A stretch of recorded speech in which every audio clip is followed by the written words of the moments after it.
जय सद्गुरुदेव जय पद शरणों श्रेयस रूप चरणों शरणों। जय सद्गुरुदेव जय पद शरणं श्रेयस रूप चरणों शरणं।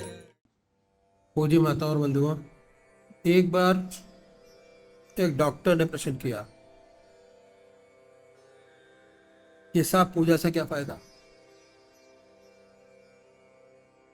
ये तो बेकार लोगों का काम है जिनके पास कोई काम नहीं, माला लेकर बैठे, आधा घंटा सुबह बर्बाद करें, आधा घंटा शाम बर्बाद करें। लेकिन जिनके पास काम है वो काम करें। हम लोग तो डॉक्टर है, आधे घंटे में 2 मरीज बच सकते हैं। अगर पूजा में बैठ गया तो क्या फायदा। ईश्वर को किसने देखा, पता नहीं। इस चक्कर में क्यों पड़ा जाए, अपना सीधा साधा काम करें, ऐसा प्रश्न उस डॉक्टर ने किया। इस सेवक ने प्रश्न किया कि आप सोते क्यों हैं। उस समय ना खाते हैं ना पीते हैं, 2 पारी लगाए, बल्कि 3 लगाइए, 24 घंटे काम करिए। रात को भी काम करें, दिन में भी काम करें, समय क्यों बर्बाद किया जाए। दुगना कमाए, समय क्यों बर्बाद किया जाए। वे चकरा गए, बोले कि आप क्या कह रहे हैं, अगर हम सोएंगे नहीं तो बीमार पड़ जाएंगे। ज्यादा से ज्यादा 2-3 माह चलेगा, आगे नहीं चलेगा। हम तो डॉक्टर लोग हैं, जिसको नींद नहीं आती उसको गोली देके सुलाते हैं। सोना क्यों आवश्यक है। उत्तर मिला, उसे रेस्ट नहीं मिलेगा, आराम तो बहुत जरूरी है। फिर सेवक ने पूछा कि भाई ऐसे इंजेक्शन निकालो, इंजेक्शन लगाओ और काम करो।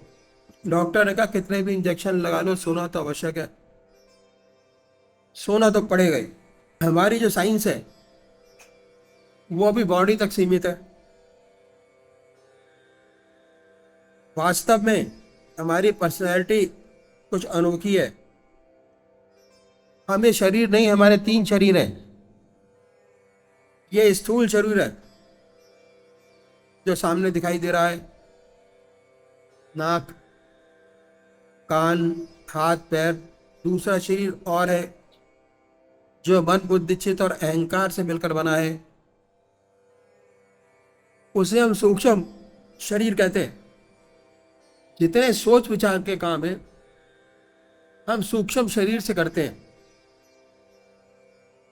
और इससे लिया जाता है। तीसरा शरीर और भी है, वह कारण शरीर आत्मा। इसमें सिर्फ 2 चीजें, चैतन्यता और आनंद। चैतन्यता है तो आनंद है, चैतन्यता नहीं तो आनंद भी नहीं है। हम सब कुछ इसी बॉडी को समझ बैठे हैं। अब देखिए सोने में क्या होता है। जब हम सोते हैं ना आंख देखने का काम करती है, ना नाक सूंघने का काम करती है, कान भी सुनने का काम नहीं करते, आप हिलते नहीं, काम छोड़ दिया। इसी का नाम विश्राम है। क्रिया रूप से यही होता है। और जब इंद्रियां निष्क्रिय हो गई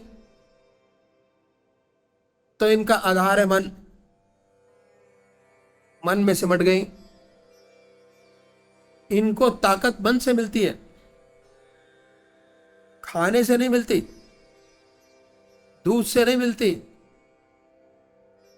इंजेक्शन से नहीं मिलती, मन से मिलती है। इंद्रियां सिमट गई मन में, और जब आप सुबह उठे बिल्कुल प्रफुल्लित, काम करने की आपके अंदर शक्ति है, काम करने की आपके अंदर ताकत है। और यदि ना सोए तो दिन भर जम्मा ही लेते रहेंगे, कुछ काम ना होगा। तो सोना बहुत जरूरी है। हमने देखा कि इस शरीर को सुलाना बहुत जरूरी है। ऐसे ही हमारा सूक्ष्म शरीर है जिसे हम सोच विचार का काम लेते हैं, इसको भी नींद देना बहुत आवश्यक है। हमारे ऋषियों ने, न्याय ऋषियों ने इस बात को जाना, इसलिए उन्होंने कहा कि आधा घंटा सुबह, आधा घंटा सायंकाल भगवान की आराधना करो, पूजा करो। पूजा करेंगे तो भगवान में चित्त एकाग्र होगा, चित्त निरोधक स्थिति पैदा होगी, अपने आप आ जाएगी, मन विचार से शून्य हो जाएगा। जहां निष्क्रिय हुआ, जैसे आपने इंद्रियों को निष्क्रिय किया, वैसे मन को भी निष्क्रिय करिए। आप भगवान को मानिए या न मानिए, कोई फर्क नहीं पड़ता, लेकिन अपनी हस्ती को तो मानेंगे। आपका एग्जिस्टेंस है और इसका सच्चा विकास करना आपका फर्ज है। अपने लिए कर रहे हैं। अगर आप अपना सच्चा विकास चाहते हैं तो जिस प्रकार शरीर को आराम देना जरूरी है, उसी प्रकार मन को भी आराम दीजिए। और ये पूजा है, ये मन को रेस्ट देना है। एक तरफ मन को लगा दो। मन का काम है सोचना, विचारना। एक जगह लगा दिया, विचार शून्य अवस्था आ गई, रेस्ट मिला उसे। और जब मन को रेस्ट मिला तो क्या हुआ, उसका सीधा कनेक्शन आत्मा से हो गया। आत्मा में क्या है, चैतन्यता, आनंद। उसके बाद आप कितना हल्का फुल्का महसूस करेंगे, कितनी अनुपम शांति मिलेगी, आनंद मिलेगा। ये अनुभव का विषय है। इसके बाद सुंदर सुंदर विचार आते हैं। वो समस्याएं हल होती हैं जो जिंदगी में कभी ना हुई हो। ऐसी ऊंची शक्ति प्राप्त होती है। और उसके बाद सच्चे मनुष्य के भाव पैदा होते हैं, अपना सच्चा ज्ञान पैदा होता है। आप जानते हैं कि आप क्या हैं। और जब हमें यह अनुभव हुआ कि हम क्या हैं, हमें अपना वास्तविक रूप नजर आने लगता है कि अब कोई गैर नहीं, सब हम ही हैं। जितने संत हुए उनका अंतिम निष्कर्ष यही रहा। महात्मा तुलसीदास जी ने कहा, जड़ चेतन जग जीव जगत सकल राम में जान। भगवान सूरदास को हर जगह प्राणी, पशु, लताओं, वृक्षों में भगवान कृष्ण नजर आते थे। ईसा ने कहा, अपने पड़ोसी को भी उतनी आत्मा की तरह प्यार करो। लेकिन जब तक नहीं हो सकता, जब तक आप ये अनुभव न कर लें कि हम सभी एक हैं, अनुभव करने के लिए पूजा बहुत जरूरी है। और पूजा करने के लिए हमारे महर्षि ने बताया कि एक तरफ मन को लगा दो, अपने आप मन शून्य हो जाएगा, विचार शून्य। और ऐसे ही अगर शून्य का ध्यान करने की कोशिश करेंगे तो कभी नहीं होगा। बहुत से लोग शून्य का ध्यान करने की कोशिश करते हैं, नहीं होता, अति कठिन है। यदि मन विचारों में शून्य होगा तो उसका सीधा संबंध आपकी आत्मा से हो जाएगा। सुंदर सुंदर भाव पैदा होंगे। आप चाहेंगे कि जितने संसार के दुख हैं वो मिटे। दूसरे की सेवा करने के लिए आप अपना जीवन न्यौछावर कर देंगे। ये है। उसके बाद बहुत जरूरी है अगर आप दुनिया का सच्चा डेवलपमेंट चाहते हैं, संसार का हित चाहते हैं, दुनिया का हित चाहते हैं, अपनी मनुष्य योनि का चाहते हैं, तब पूजा करना बहुत जरूरी है। अपने मन को रेस्ट दीजिए। और हमारे ऋषि मुनियों ने अनुभव को जाना और इस बात पर जोर दिया कि हर मनुष्य को आधा घंटा सुबह, आधा घंटा सायंकाल संध्या वंदना अवश्य करनी चाहिए। पूजा कैसे करें? हमारे ऋषियों ने बताया कि चाहे आप गृहस्थी हो, सन्यासी, कोई भी आधा घंटा प्रातःकाल संध्या वंदना, आधा घंटा सायंकाल, ये 2 समय निश्चित कर दिए हमारे महर्षियों ने। हमारे देश में 99% लोग परमात्मा को मानते हैं और ईश्वर को मानने वाले हैं, अपने किसी न किसी ढंग से पूजा करते हैं। बहुत से लोग तो आधा घंटे से भी ज्यादा पूजा करते हैं। यदि उनसे पूछो इस पूजा का क्या लाभ हुआ, तो 4 बात बताने के खामोश हो जाते हैं कि भाई ईश्वर का नाम लेना अच्छी बात है। हमारे दादाजी पूजा करते थे, हमारे पिताजी भी करते थे, देखा देखी हम भी करते हैं। गॉड फियरिंग है। आप इससे ज्यादा क्या चाहते हैं? अगर हम पूछें कि इससे क्या कोई आंतरिक लाभ हुआ, तो ऐसे बहुत से कम लोग होंगे जो ये कहेंगे हुआ। इन संतों ने कहा कि हम एक तरीका ऐसा बताते हैं, यदि इस तरीके से आप पूजा करेंगे तो आपको विशेष लाभ होगा। ऐसा तरीका उन्होंने बताया, हर सर्वसम्मत, हर को मानने वाला, अपने धर्म के मत पर चलते हुए कर सके, ऐसी बात बताई।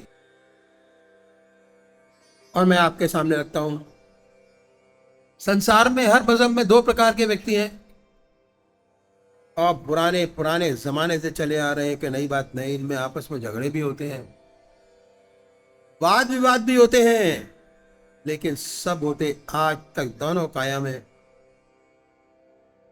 बात कुछ ऐसी है, किसी को चेहरे से प्यार होता है, किसी को शक्ल से प्यार होता है, किसी को मूर्त से प्यार होता है, किसी को मूर्ति से प्यार होता है। जिन्हें शक्ल से प्यार होता है वो है साकार पुजारी, और जिन्हें शक्ल से प्यार नहीं होता वो है निराकार। इन संतों ने दोनों के लिए रास्ता बताया। साकार पुजारी का सब प्रथम कार्य एक इष्ट का निश्चित करना। इसके लिए किसी गुरु की आवश्यकता नहीं है। आपकी आत्मा आपका सबसे बड़ा गुरु है। अपनी आत्मा से पूछिए भगवान की कौन सी मूर्ति आपको सबसे ज्यादा प्यारी लगती है। जिसमें भगवान की सबसे ऊंची भावना डाल सकते हैं उसे अपनाइए, उसे अपना इष्ट माने, उसी की पूजा करें, उसको कभी बदले नहीं। ऐसा नहीं कि कभी राम की पूजा करें, कभी कृष्ण की, कभी माँ की। अगर रोज रोज बदलेंगे तो आपका मकसद पूरा नहीं होगा। वह चित्त की एकाग्रता है प्राप्त करना इसका मकसद। उससे ऊपर उठे तो विचार शून्यता आ जाए, तभी हो सकता है जब आपका एक इष्ट हो। इसलिए आज तक जितने साकार पुजारी हुए सब एक इष्ट के उपासक थे। भगवान तुलसीदास राम जी के उपासक थे, और इतने भगवान राम के उपासक थे कि एक बार द्वारकाधीश मंदिर पहुंच गए। मंदिर चले गए। जब मंदिर के दरवाजे पे गए तो सबने प्रणाम किया। तुलसीदास जी ने नहीं किया। लोगों ने पकड़ लिया, कहने लगे कि आप तो भगवान के भक्त हैं, आपने प्रणाम क्यों नहीं किया। तुलसीदास जी ने बड़ा सुंदर वर्णन किया भगवान की मूर्ति का। आखिर रो रो के कहने लगे कि तुलसी मस्तक तब झुके जब धनुष बाण लो हाथ। ऐसा कहते हैं कि भगवान के हाथ में धनुष बाण आ गया। तब तुलसीदास जी ने दंडवत प्रणाम किया। ऐसे एक इष्ट के उपासक थे। ऐसे ही सूरदास भगवान कृष्ण के उपासक थे। हर जगह भगवान कृष्ण नजर आते थे। उनके साथ भगवान कृष्ण हरदम रहा करते थे। दर दीवार दर्पण भय जित देखो तित तोए, काकर पातर ठीकरी भय आरसी मोए। कंकड़ में पत्थरों में कृष्ण नजर आते थे। इस तरह जितने भी साकार भक्त हुए सब एक इष्ट के उपासक थे। इसलिए साकार पुजारी को एक इष्ट निश्चित करना बहुत जरूरी है, और वो जिसे आपकी आत्मा कबूल करे। अगर बार बार बदलेंगे, बहुत सारी मूर्तियों का ध्यान करेंगे तो नहीं बनेगा। पूजा करने के लिए कछुषा या कंबल का आसन हो, धूप बत्ती अगरबत्ती जलाएं, साफ सुथरी चादर बिछी हो, सफाई के साथ रात्रि के वस्त्र बदलें, तब बैठे। स्नान नहीं कर सकते, कोई बात नहीं, और फिर अपने इष्ट को सामने कि आपका इष्ट शरीर आपके सामने विद्यमान है, ऐसा विचार कीजिए। भक्ति भाव का कोई भरा भजन गाइए। दुनिया के उनसे हटकर मन ईश्वर की तरफ लग जाएगा। इसके बाद जब बैठेंगे तो ध्यान बनेगा। पहले बाहर देखिए, जब ध्यान बाहर की तरफ बन जाए तो उस पवित्र मूर्ति को अपने हृदय में उतारिए। बड़े प्यार से बैठाइए, इतने प्यार से ना कोई दूसरा विचार रह जाए ना ख्याल। हमारी आत्मा हमारे मन को देखती रहती है, बताती रहती है कि हम क्या सोच रहे हैं। जब मन हट जाए तो फिर प्यार से उस पवित्र मूर्ति पर जमाएं। ना कोई विचार रहेगा ना ख्याल। जब चेतन अवस्था में लौटेंगे तो उसी के ध्यान में लौटेंगे, और उस समय आपको बड़ी सुंदर अनुभूति होगी। आपका हृदय मस्तिष्क अनुपम आनंद से भर गया। जितना मस्तिष्क पर भार था वो हल्का हो गया। यह तरीका साकार पुजारियों के लिए। चित्त एकाग्र होगा, सुषुप्ति की अवस्था प्राप्त होगी, और सुषुप्ति से सहज समाधि में प्रवेश करेंगे।